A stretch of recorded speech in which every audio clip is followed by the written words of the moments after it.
Chapitre 3. Pourquoi sommes-nous tristes ?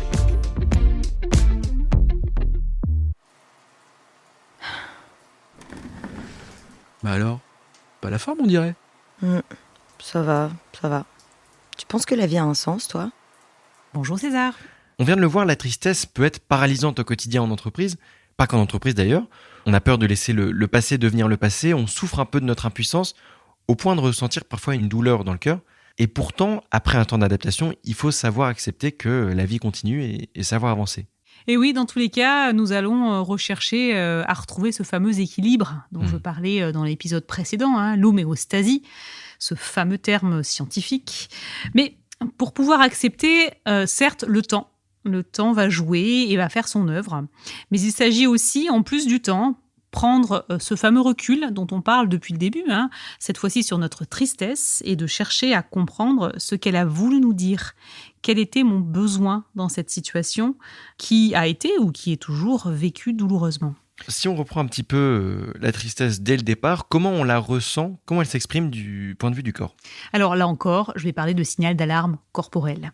Et le signal d'alarme en question, c'est la fatigue, dans le cas de la tristesse. Tu sais, c'est cette sensation d'être quelque part un peu vidé de son énergie, de son jus, d'être lourd, essoufflé, à bout de force, avec plus qu'une seule envie finalement, c'est aller se coucher et attendre que ça se passe, d'aller même quelque part un peu se recroqueviller dans son petit cocon. Avec l'étape ultime qui peut être la dépression, où finalement on est en plein là-dedans. Possiblement, en tout cas. Dans tous les cas, l'énergie nous manque et aucun mouvement ne nous semble possible quand on est dans cette émotion, la tristesse. Ok, donc ça c'était pour comprendre comment elle se manifeste.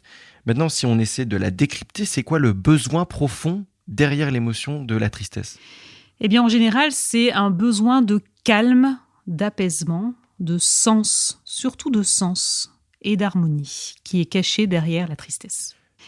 Le sens, il est propre à chacun. Donc, lorsque je suis triste, je vais vouloir retrouver un état où je vais me sentir quelque part alignée et je vais trouver du sens par rapport à ce qui se passe. C'est-à-dire que la situation va me convenir dans ce que je suis, dans ce que je recherche, dans mes valeurs, par exemple. En tout cas, je vais être OK avec la situation. De mon ressenti, tu me dis si je me trompe, j'ai l'impression que la tristesse, elle est souvent liée à un attachement à quelque chose et parfois accepter que cette chose puisse appartenir au passé, c'est ce qui est le plus difficile et ce qui fait qu'on éprouve aussi de la nostalgie, de la mélancolie. Oui, et là encore, j'ai envie de te répondre, acceptons-le, laissons-le passer. De toutes les manières, nous n'avons pas le choix. Et puis, on va le voir juste après, mais tu verras que la tristesse, elle a aussi une vraie utilité. Tout ça, c'est pas très positif, non ? Alors oui, au premier abord. Mais tu sais, s'installer dans une forme de mélancolie, après justement avoir intégré que l'émotion tristesse était une issue de secours, eh bien ça a du bon en fait.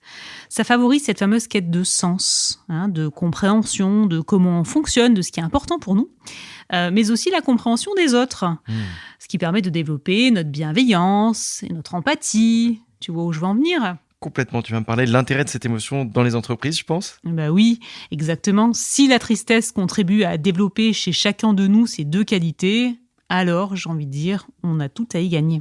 Donc soyons bienveillants, soyons empathiques, acceptons d'être tristes, mais sachons aussi nous relever. Comment on fait pour se relever quand on est triste ? Comment on peut sortir de l'état de tristesse ? Eh bien, je vais te faire encore une fois la même réponse. On va laisser passer. On va accepter, on va essayer de nommer finement ce ressenti, au-delà de la tristesse, c'est quoi la palette émotionnelle qu'il y a derrière ?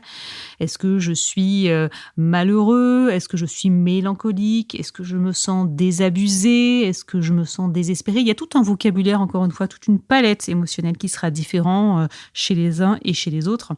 Et puis, encore une fois qu'on a fait cette analyse-là, c'est prendre du recul et puis comprendre, là encore, c'est toujours la même histoire. Quel a été le déclencheur ? Qu'est-ce qui s'est passé de manière très objective et très factuelle ? Quelle a été ma perception automatique, très certainement issue de mon vécu ? Quelle a été ma réaction automatique ? Et puis si la scène se reproduisait, qu'est-ce que je pourrais faire pour vivre les choses autrement ? C'est ça, pour alimenter peut-être notre besoin de sens, d'harmonie. Je sais que ce qui fonctionne très bien dans mon cas personnel, c'est de me lancer dans des projets perso. Ça peut être ça, par exemple. Par exemple. Ok, donc la tristesse, c'est aussi l'occasion de de faire le point pour ensuite se sentir utile et éventuellement se mettre en mouvement ? Exactement, cette quête de sens finalement va nous obliger ou en tout cas nous inciter à se mettre en mouvement, à se mettre en action pour justement aller chercher cet alignement dont je parlais tout à l'heure, le fait d'être OK avec le sens qui est important pour nous.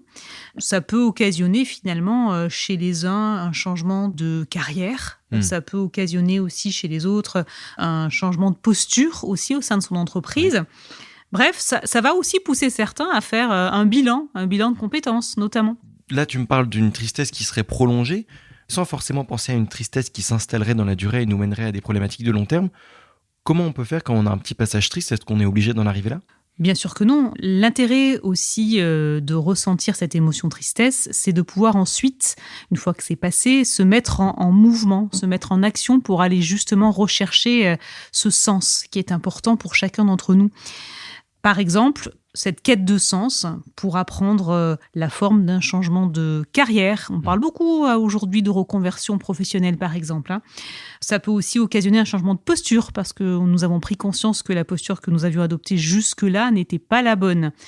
Et puis, en dehors de tout ça, la vraie faculté de la tristesse, c'est du coup de développer en nous cette fameuse résilience, cette capacité à rebondir et faire finalement de ce que l'on a vécu, qui peut être parfois douloureux, une vraie opportunité de rebond. Un bon tremplin. Exactement. Super, merci beaucoup Laurence.